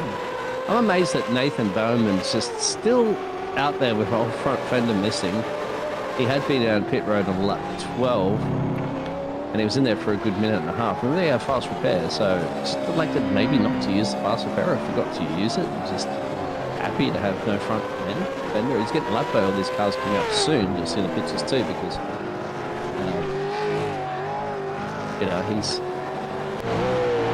he's got third place, fourth place, and all that sort of stuff. Very rapidly approaching. I can get past him, but he hasn't been anybody's problem. He's been moving out of the way. He's bringing home a winning car. Yeah, it's look, at this point, it's just getting to the end, isn't it? But I'm just surprised he used fast repair in the pit lane. Mitch Curry running very, very wide there, I think, to allow these gold drivers through, but he's brought Simon Caplet right into it by doing so. So Ventreek, King, Polton and Kale all starting to join up. There's Ty Delaney in the background as well. You can see him hovering. It didn't take too long, was it, for Danny P and all that to catch up to Harold King? Yeah, not wrong, mate. Not wrong. Let's have a look. So this is second. They're still doing. They were doing a second lap quicker up to that stage. Now they've caught all that traffic. Pretty much even Stevens in 10 clubs. That's where the leaders now start to put them 109s consistently. That's top fuel. Speaking of, let's go up to the lead and check out David Coleman and how he's running, because he's had a pretty clear run for most of us. Let's jump on board with him and take a lap of Sandown, see just what it is that Mr. Coleman is putting in here that's netting him a 8.5 second lead over P2. The fishing guys are... I'd say, we'll say that pays dividends for him now, 26 laps to go, if they can bring it home in those tyres. Because they did, himself, David and Aaron, did take about a 10-second quicker pit stop for the rest of the field. And that's not insignificant. 10 seconds is a lot less fuel, potentially. I wonder if maybe he's just decided to go with the right-hand tyres. A lot of left-hand turns on this track, so maybe he's decided to just do the fronts or just do the rears, something like that. Sure, there's still about the same amount of gas going up because the tyres make that difference extra for the extra pit stop anyway. So, and it's interesting. You can see he's still got plenty of pace. Gets a little bit loose on the exit there, but definitely, and he's opening up that gap further to Aaron Gilbert, almost up to 9 seconds now. So no sign of slowing down here. No, they're doing the 109s, those top two. Now Dean Power and David McDonald are starting to catch up, pick up the pace themselves. They're starting to do the 109s to themselves, and as they're racing each other for the battle for P3. Have a look at this. Jamie Dyke well on the inside here, but they are going to be side by side at the end of that straight. A little bit of rubbing there, which sends Smith wide. We saw that when you come back on, you go straight into the door of the other car, and it's a high-speed incident too. Yeah, it looks like Ryan Smith learned from the previous incident and perhaps not so keen to do it again. Further up the road, Danny P has Aidan Cale all over his tail. You're not going to see it from this shot as he looked forward to Henry King, the Team Jinx Shifters entry, but again, this train starting to compress and slow down all of these drivers, and there's Ty Delaney. He's on the back of them now as well. Yep, he's been on the back of Danny P, Aidan Cale, and Ty have been all running together line of stone for a good chunk of change of laps now. Come back to second pit stops as well, so they're pretty much 2 from out of there.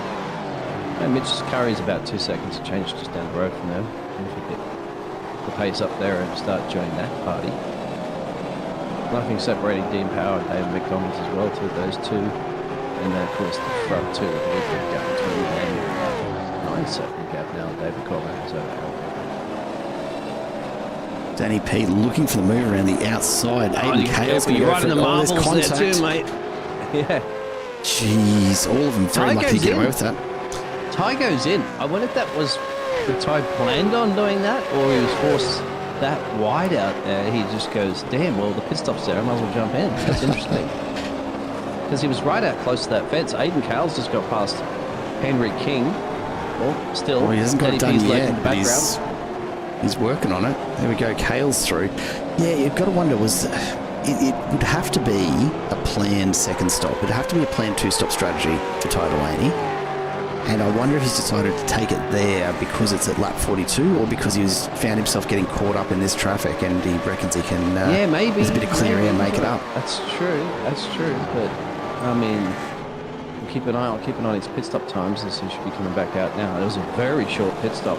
Very, very short pit stop. Splash and dash. Only 10 seconds.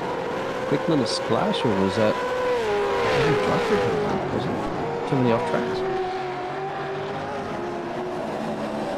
Just taking a look there, I don't believe so. It looks like 31 seconds. No, Aidan Cale's coming in. There you go. Okay, so there are definitely some drivers here. Let's keep an eye on Aidan Cale here and see just how long he spends in the pits. Because I do have to wonder if this is just a and very Aidan Cale quick... was running with Ty, so we're going to keep an eye on too if Danny P's going to come in soon, because he was the other third driver running with them. A similar pace and similar pit stops. To see all of these drivers make their pass. So Aidan Cale's got a lot of work to do if he wants to be competitive in it. But again, 11.8 seconds for Cale. So yep, sure. That is a very quick stop. Very, very little fuel coming on board. He's got to get out by the back head of that traffic too if he can. He doesn't want to get held up by them after getting that pit stop, but he won't he will be tucked in behind Luke Speck. And right behind him, none other than Jake Robilio, who has had that car repaired, restored to its former glory. Hopefully, So now just keep Danny in one P, I piece. wonder if they did the crunch of numbers. Danny P comes in now. He should be ahead. Well, I don't know. Ty came out ahead of, he's in P16. Henry King coming in now. This is There's interesting. definitely some Ty two-step managed to- strategies. Yeah. So Ty coming, that little undercut's going to pay off a little bit there for him. We'll see, but Danny P's going to be considering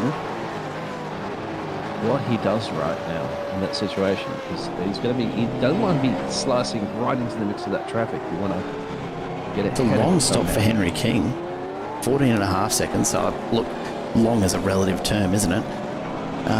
James asking where Aaron Schotter is. I don't believe Aaron's actually racing tonight. I haven't seen his name. No, Aaron Schotter not in the field this evening. As we go further up, Scott Stevens and Josh Benno just riding alongside each other at the moment. Nose to tail, perhaps. Ty Delaney, once he's free again, bang, fastest lap of 108.41. So, Jeez, that is moving, isn't it? that's about at least a second quicker than the leaders and the rest of the field in the top 10, and that's about 2 seconds quicker. Goes Aiden Kale past Ryan Palmer. Let's see what Kale brings in here as well then. As fresh tyres and a little bit of extra fuel. Well, assuming he took fresh tyres, it's a very quick stop.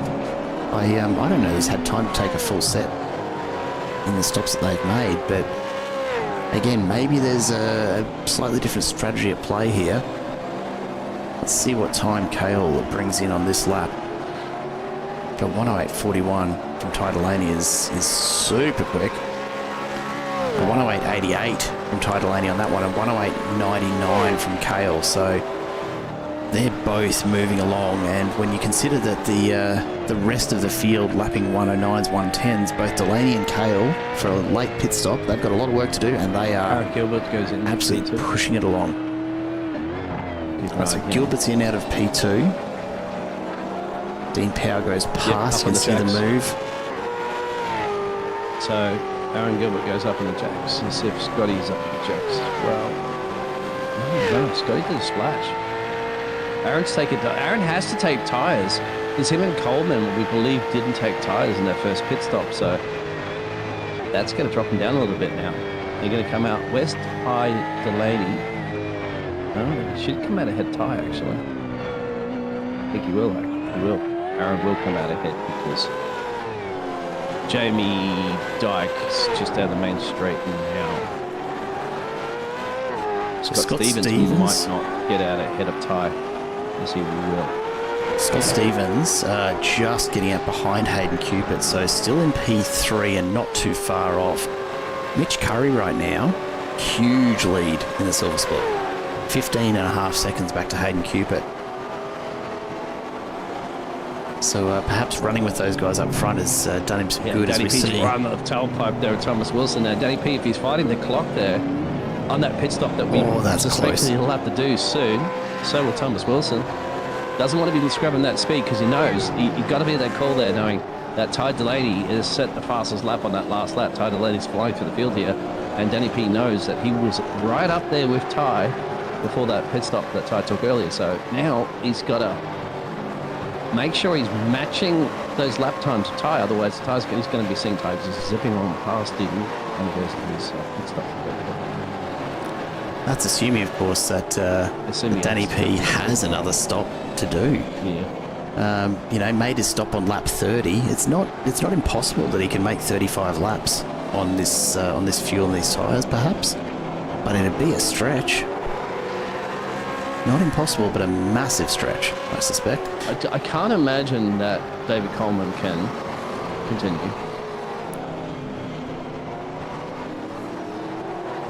Yeah, look at Joshua Van Track, I don't think as well. T-Box on lap 27. Maybe very tight for him. Maybe Dean big Power moment, can. Maybe Damien Damon. Harrod. Peter asking any update from race control on that bad re-entry. Not that we've seen. So Look, entirely possible that it didn't actually get called in by anybody. And this is the thing, race control, generally speaking, won't actually step in if they don't see it and it's not called in. So it's entirely possible they've missed it and that no one's called it in. did get past Thomas Wilson as well, and now Mitch Curry's next up on top. Knocking on the door. Thomas Wilson's list. Tell you what, Ryan Palmer and Jake Billiard right here, with Daniel Harrod in the background. The battle here for P7 is certainly, as you see, Daniel Harrod in the background, just all over the shop. A big moment for Billiard. That's lost him a lot of time, and Ryan Palmer continues to pull away out in front. But it's not over yet. We've still got 15, 16, 17 laps to go here at Sandown, and all of these drivers fighting for double points tonight, so every position counts more than ever for these race nights. The field, though, is starting to get very, very spread out.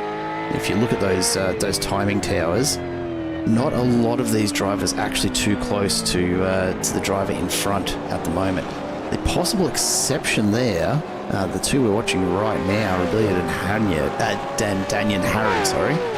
A little further up, though, Thomas Wilson was not too far back from Danny P, but yeah, it's starting to space out a little bit now.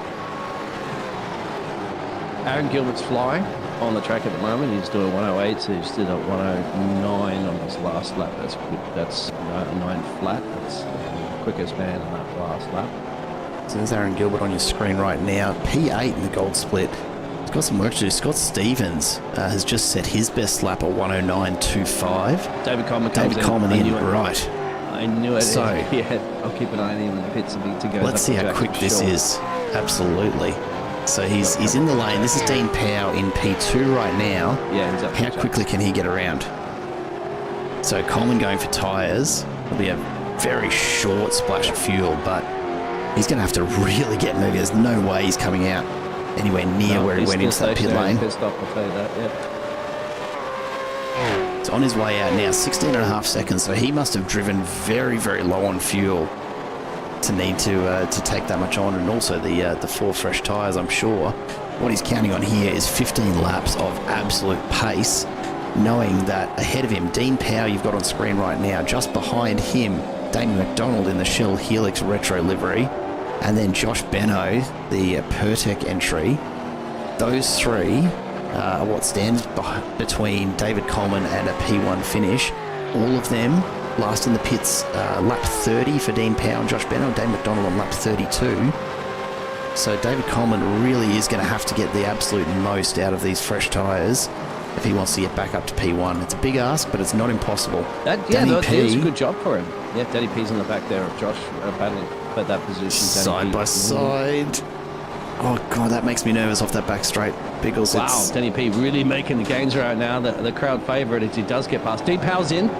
I'll keep an eye on him for the lead of this race. It'll bring me back to Damon McDonald now. This will be interesting because David Coleman, by that gap that he had of about 9 seconds, he's still about 9 seconds to Aaron Gilbert. That was P2 at that point. So very, very interesting. That was certainly good consistency from him. Very much in the chances of winning this race as well too. If these other guys go in for their pit stops, which are suspecting might put him in the firing zone. David Coleman's currently running in P3. Dave McDonald might have to come back in again. Josh Roberto might have to come back in again. That means Danny C will be up in the lead this race. But Danny P, so David C and Danny P. I'm confusing it all. Danny can bring it to the end or not, mate. 15 to go. Yeah, it's look, if Danny P doesn't need another stop, and that's looking really unlikely at this point, but if he doesn't need another stop, then he could find himself well placed. Having pitted on lap 30 though, I don't reckon he's going to have the fuel to make it all the way at this point. David Coleman, that pit on lap 49 sets him up beautifully. Aaron Gilbert pitted on lap 45. I'm tipping now Aaron Gilbert P2 at the end of this race. And then Dean Powell for P3 after that lap 50. Danny P does a 30-second pit stop, let's say it's only stationary for about 10 seconds. He might not need to take tyres because he took tyres last time. He would come out. He's going to come out right behind Taylor's. Maybe Scott Stevens in P12-ish, so it's a bit of an ask, and of course less time to get the job done to start firing your way back up the field. That's perhaps the reason why Ty did that earlier pit stop out of the second round. He wanted to make sure he gets some time up his sleeve to fight his way back to the field. And maybe Aaron Gilbert getting pushed very wide there by Thomas Wilson in the Sideways Esports entry. Now, I'm calling Aaron Gilbert needs to just take it easy here. I'm hoping that he's got spotters or teammates in his ear saying, mate, you've got the fuel, you've got the tyres, you don't need to fight Wilson because he's going to have to come in for pits. Thomas Wilson last pitted lap 31. So, yeah, look, I wish I had a bit of fuel data from these guys so we could see just how light they are going to be running at the end of this race, because with just over 12 laps to go, it's going to be very, very tight for a lot of these guys. Harry Dodd's letting us know that David Coleman got 30 laps out of the tyres at Bella Hole last night. It's a time master, that's for sure, yeah. Absolutely is. And David Coleman at 108.5. 108.5, yeah, but it wasn't off track. 108.5. Hey, you'll take it though. At this point, 108.5, he wants to be pushing those sort of paces for the next 10 laps if he can. These guys are absolutely going at it. Have a look at Aaron Gilbert around the outside now. So not prepared to give this position up easily. They're pushing hard. Well, DC is pushing maybe because he might go 13 laps to go. If Joshua and Damon do not box, he's got to get the overtakes done on track now. Well, he's going to have to, isn't he? Yeah, DC's got to have something just happen. And he is hammering it because he is only 7 seconds away from our leader, and he's going to get past Joshua Beno. So that's going to be, if anybody can do it, DC can do it. There he is, he's starting to catch him. Does he have to be hit or not of DC, Danny P? Watch this relative coming down. Yes. I think Josh Beno perhaps getting a little bit caught up behind the back marker there, but David Coleman absolutely reeling him in now. So Coleman, Mitch goes well in. placed.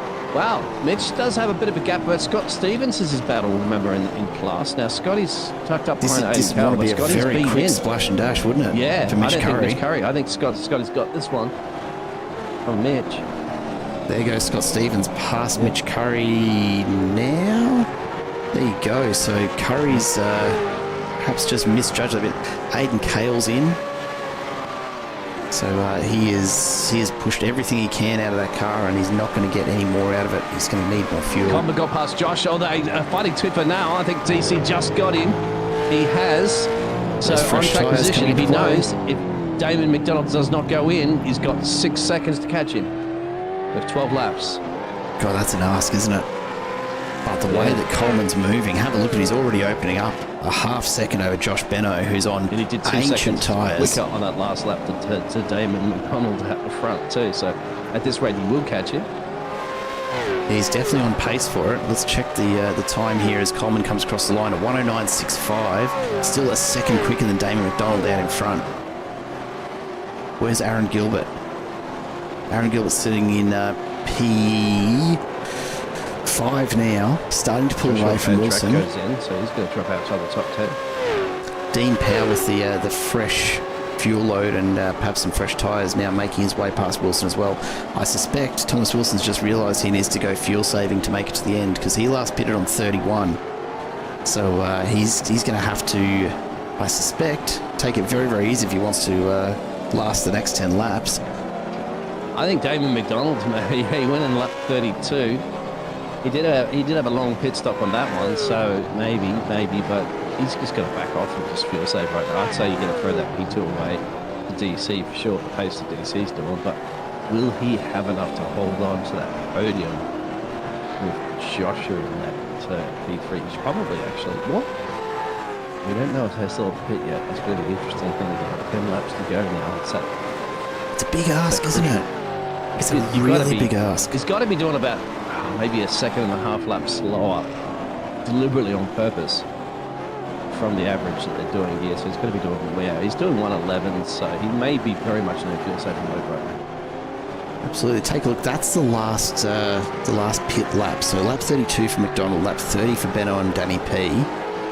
David Coleman on lap 49. So it's going to be a big ask. If these guys have planned their fuel load out that well, then hats off to them. As we take a look further back, Jamie Dyke now catching Thomas Wilson. Wilson's absolutely in fuel save mode here. He's dropping time like you wouldn't believe. I feel let's actually let's go on board. Danny P's not really. He's doing early 110s. That's not fuel saving mode to me. He's pushing still. So is Thomas Wilson. He's definitely not pushing full noise. I'm just trying to get probably very obvious to you at home with the race audio coming through a little more clearly, I suspect, than what I'm hearing. But he's certainly rolling off a little early, so he's in fuel save. He's not full fuel save yet. We've seen worse than this, Biggles. That late race car will murder those other drivers in the fuel saving. Oh, wouldn't it just? Because they wouldn't it? Won't have enough gas to go to the end for sure if that would all the pace car. Jamie Dyke's just sitting in there at the moment. Here we go. Dyke makes the move up the inside. Jeez, that's a very late decision from Jamie Dyke. Thankfully backs out of it. But he's all over Thomas Wilson's tail. I'm expecting to see Jamie Dyke flashing the lights here in a moment. Look in the background, none other than Ty Delaney. So there you go, Dyke's got the pace. In the background has come pretty big pace as well. And also, when that battle resumes, finishes, kind of concludes itself out a little bit, which it looks like it's starting to do right now. David, DC's within almost half a second now of our race leader. He's reeled him in. Suspecting it's coasting. Yeah, that's Damon what I McDonald's said. Damon McDonald's probably just got to. His nose is not going to keep this place if he has to stay out. Well, he's not going to keep the place anyway for boxes. So he's got to try to keep his pace against Joshua in P3, who is probably definitely fuel saving himself. So Damon's going to hold on to that P2, I think, at best. I think definitely DC's got the race win here at the moment. Shouldn't take DC too long to get past him here. Because Damon was no way he can put up the same laps that DC can put up.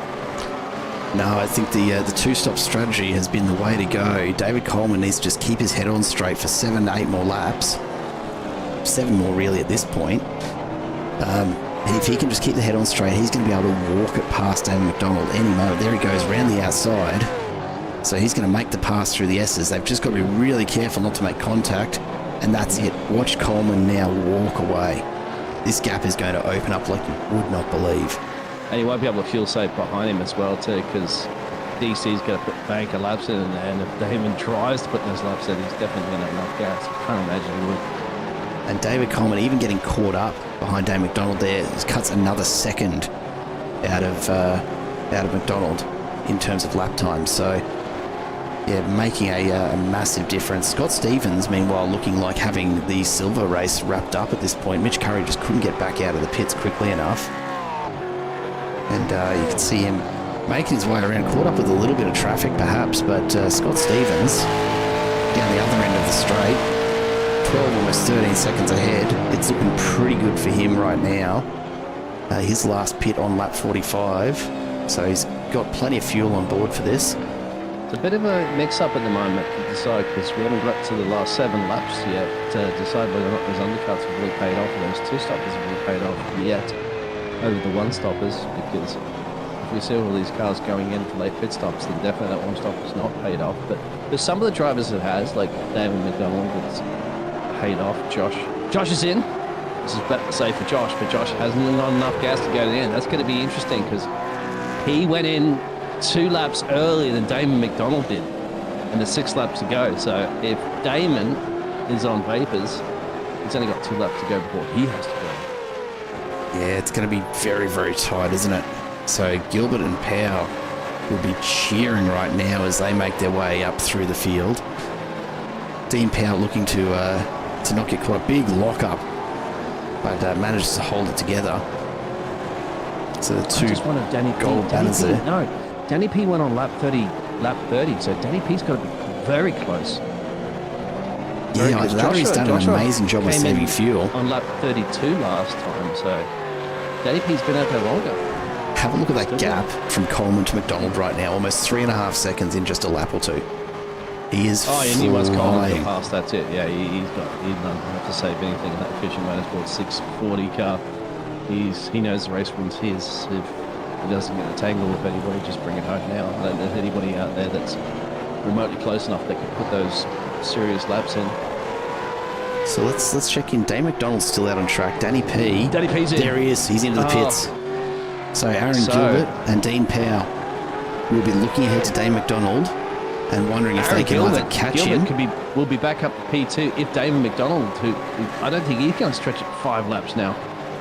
Look, I'm going to say I called Aaron Gilbert for P2, 10 laps ago? Yeah, I'm sticking with that because at this well, rate... he's got Dean Powell that's going to be battling him, and Dean Powell's got later of the pit stops between them. He's right up his tailpipe, so... That's true.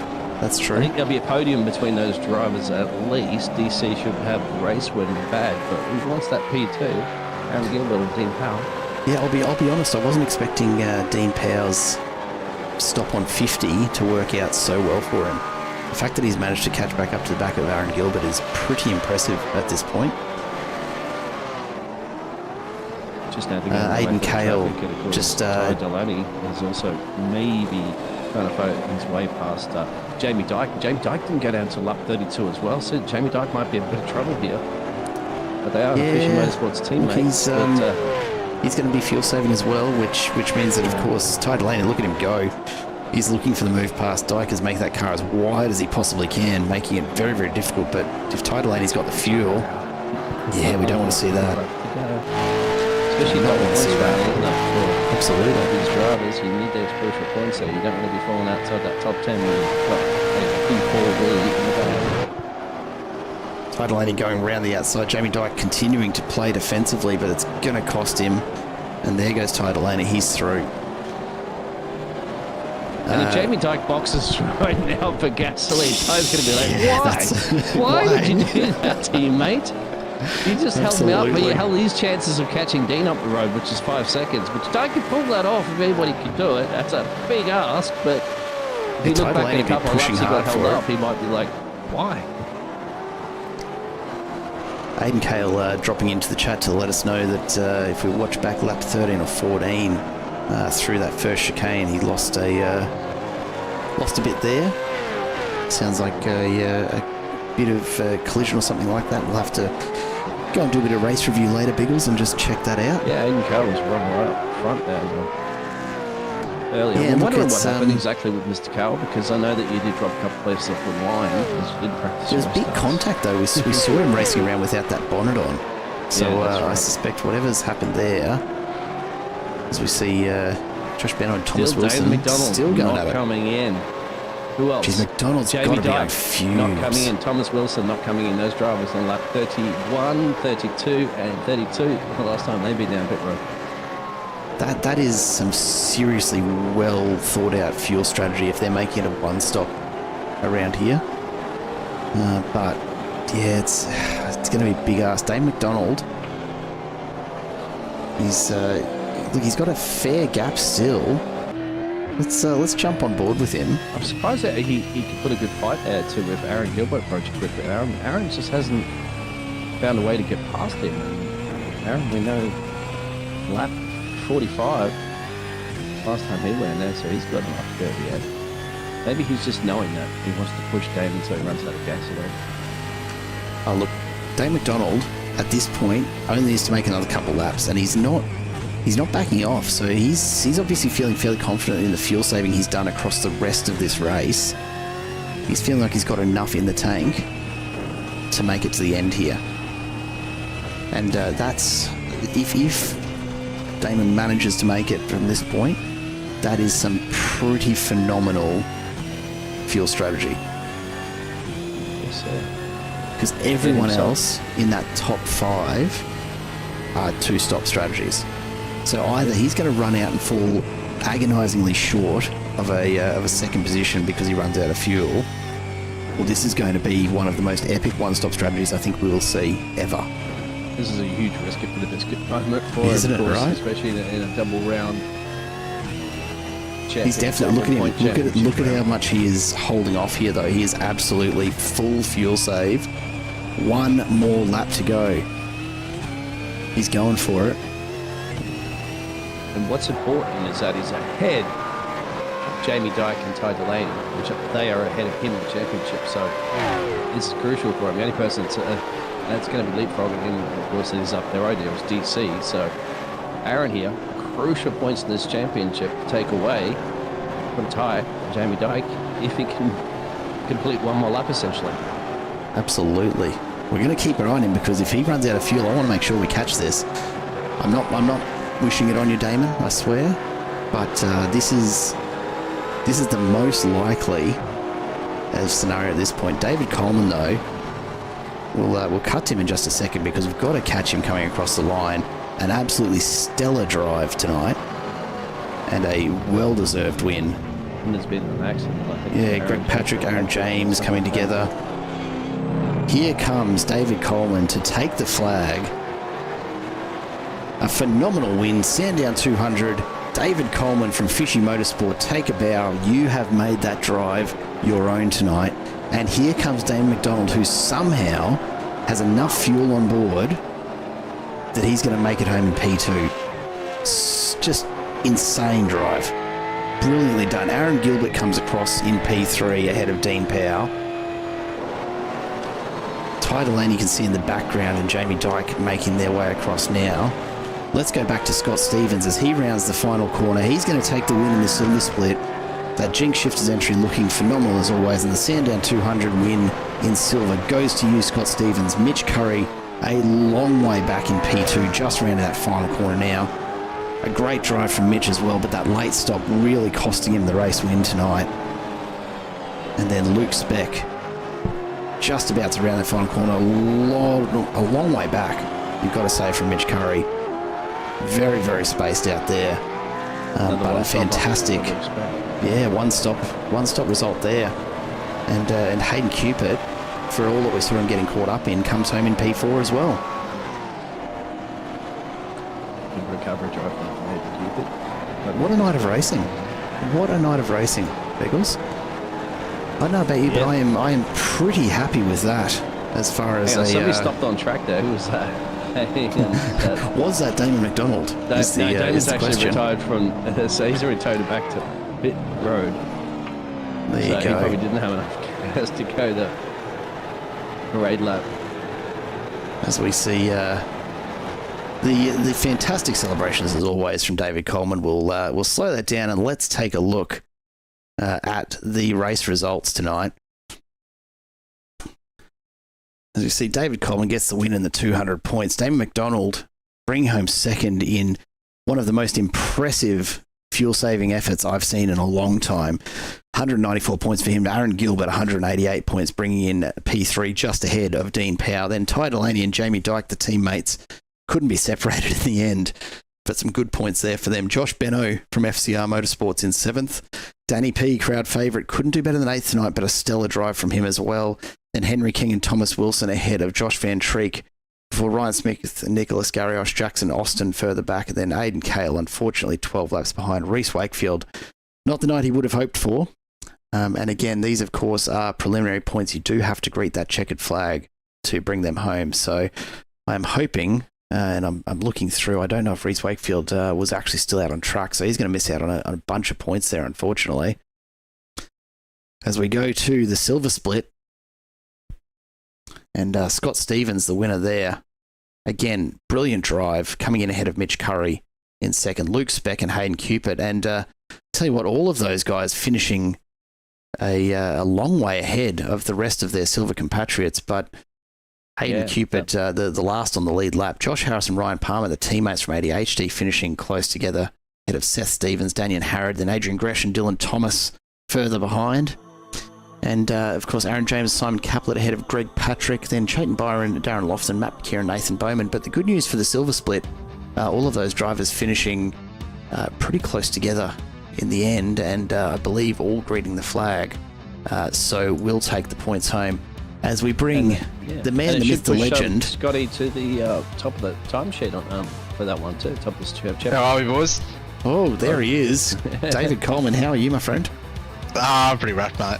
Finally got one without a bit of teammate interference, but Yeah, it was actually. Oh, I'm pretty pumped, to be honest. Hopefully, you get that burnout on the replay, because that was not a bad burnout. So. Oh, we've got it. I've also got you going the wrong way up pit lane right now in the background. So we'll let that go because, mate, I think you've earned it tonight. That was come to get the champagne. A stellar drive. That second pit stop paying off for you. We were watching the pit strategies play out, and we've got to hand it to Damon McDonald. A huge effort to do that as a one-stopper.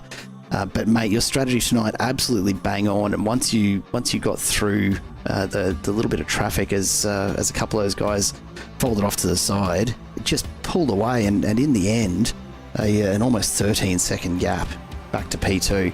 Congratulations. Yeah, thanks, boys. It was a tough one. I got to admit, like the start, like starting 11th. I'll give credit to every single guy. Like the pace at the start, it was hard to get through. I didn't have the gain I wanted, but I just had to chip one off at a time and just use the pit stop to a strategy. To be honest, I kind of used the blue flag to my advantage. So for me, it was just about getting that first stop out, taking a good chunk of fuel, and then getting back to P1. Because once I had blue flags, I knew I'd probably gain a bit of advantage, and I seemed to find a lot of fresh air, which really helped. Well, look, it's paid off in a big way tonight. Double points for you, of course, for this evening's win. And I didn't know that one. There you go. Even better. The Enduros, double points, so 200 points for you this evening. It's like winning both races on a regular round, mate. So why not get it knocked over in one?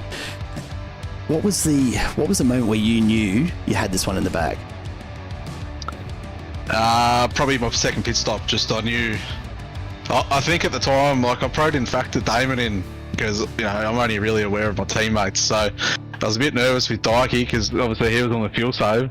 Tyre was quick, but I just wanted to punch out some fresh, just some good lap times before I hit traffic.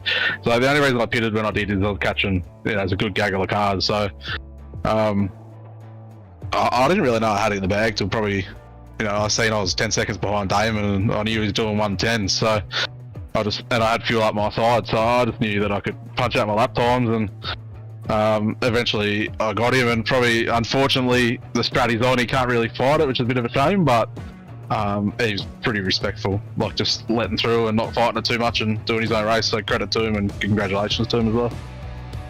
There you go. Well, mate, enjoy it. I think a well-earned beverage of choice after 65 laps of Sandown. It's not an easy one at the best of times, and to do it in such a packed field with so much competition really does bode well for your championship results, mate. So congratulations once again, and we'll let you go celebrate with the team, mate. Awesome, thanks, boys, and once again, awesome broadcast, and right under the league. It's things being good combined in the splits.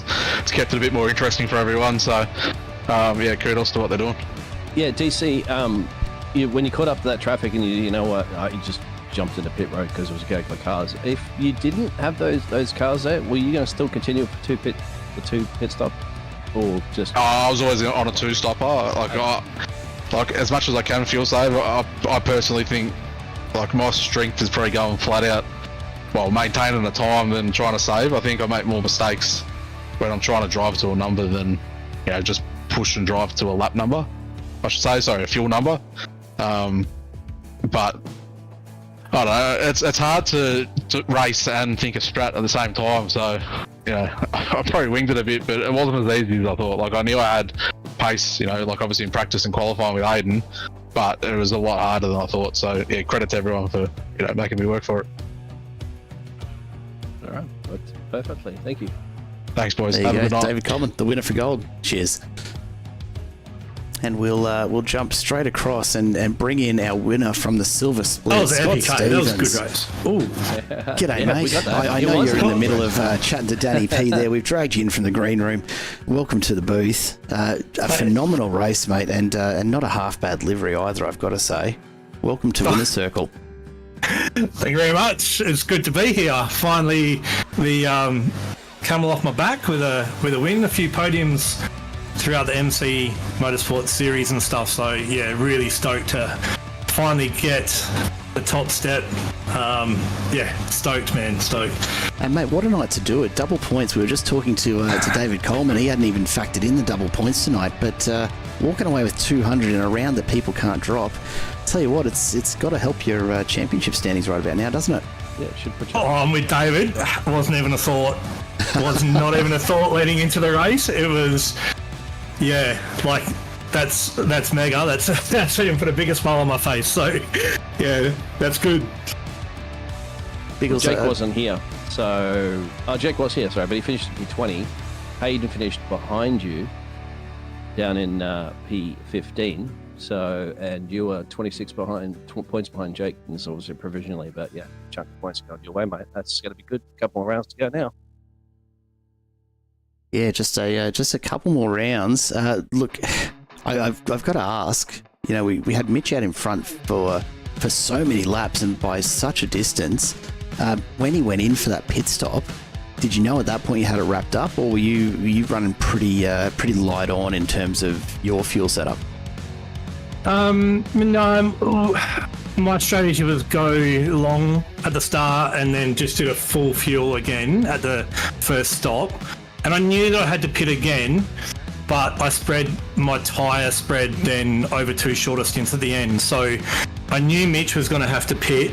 And so him being in front of me, I wasn't too concerned, other than maybe if a safety car had come out. But Sandown, yeah, pretty much a track that so much runoff, it was probably pretty unlikely, and the way the calls had been through the night anyway. So I felt confident in the call and the strategy, and talked it through a little bit with both Henry and Aaron, who are teammates with me, or in the same team. So yeah, we were kind of discussing that through the race and different options, and yeah, ended up kind of noticed not the tyres dropping off, but there was that change in the tyre, and I thought a couple more and you're kind of just starting, you're fringing on starting to burn time. So yeah, did the pit and came out and knew the other guys in front of me had to pit. So all in all, it was the right choice. There you go. Well, mate, it's paid off in spades tonight. A P1 finally for you. And look, I reckon, just as a bit of a personal opinion, you're going to be up against some tough competition. But that livery you've put together, the retro livery round, of course, Jinx Shifter's looking pretty bloody amazing as always. So fingers crossed you walk away with a bit of iRacing credit as well, hey? Yeah. So it's kind of funny. So Larry actually released this paint for the Sandown 500 back in 1992. So that was pretty cool, and he actually went on to win the race as well. So it must have been a pretty good omen for me. So yeah, take the win like Larry in his car, retro livery, Jinx Shifters, Wilson Industrial, Titan suspension, Rotaro, everyone's there. The Henry James Racing boys, mega job. Fish up there on the podium as well. Aaron in third. So yeah, just stoked all round and really good result for the team. Absolutely, mate. Well earned, and we'll let you go and celebrate with them. Enjoy the points, enjoy the win, and fingers crossed for my racing credit. Fantastic drive. P1 in the silver split. Scott Stevens, well done. Thanks, fellas, and really looking forward to going back and watching the broadcast. You guys put on a mega job. I always love going back and watching it, so that'll be my next thing while I'm sitting down having some dinner. It's a cracker, I promise you. Cheers, fellas. Cheers, Scott. Biggles, that'll just about bring us to the end of tonight's racing, and I tell you what, absolute monumental evening of racing. If this is how Sandown has been, I cannot wait for the Bathurst Enduro that's going to finish up our season here with MCV8s. Yeah, and I think a few of the drivers are going to come back and have a look at the situation with the pit stops, as you'd seen there, and stretching the tyres and stuff like that, reevaluate that, do some homework on it, and see how it's going to pan out for Bathurst. And because, of course, any way to really try a lot of that is to put in all those lots of laps for your own little testing enduro racing, and that's just something that eats into a lot of your time. So we'll see. And of course, some of these drivers are all going to be pretty tired, probably from Bathurst anyway, won't they? This weekend. Absolutely, yeah. But hey, look, it's practice laps at the end of the day, isn't it? Mm. Well, yes, that'll bring us to the end for tonight, Biggles. As always, it's been an absolute pleasure to have you here in the booth with me. And it's just another round of MCV8 goodness. We've got 2 rounds left to go. We head to Chicago next week for a bit of a regular round in terms of racing. And then, of course, the big one, the Bathurst Enduro, to finish us off for week number 8. I can't wait for it. I do hope you'll stick around and catch all of the action right here on Simple Racing Broadcasts. On behalf of everyone at MC Motorsport as well, thank you all for tuning in tonight. We hope you've enjoyed the racing, and if you haven't already, do make sure you hit that subscribe button down below. Tap that little bell so that you do get notified for the next couple of weeks of racing, because we'd hate for you to miss out on any of it. But until then, do take care of yourselves. Take it easy out there, and we will see you again for more racing next week. It's goodbye for now.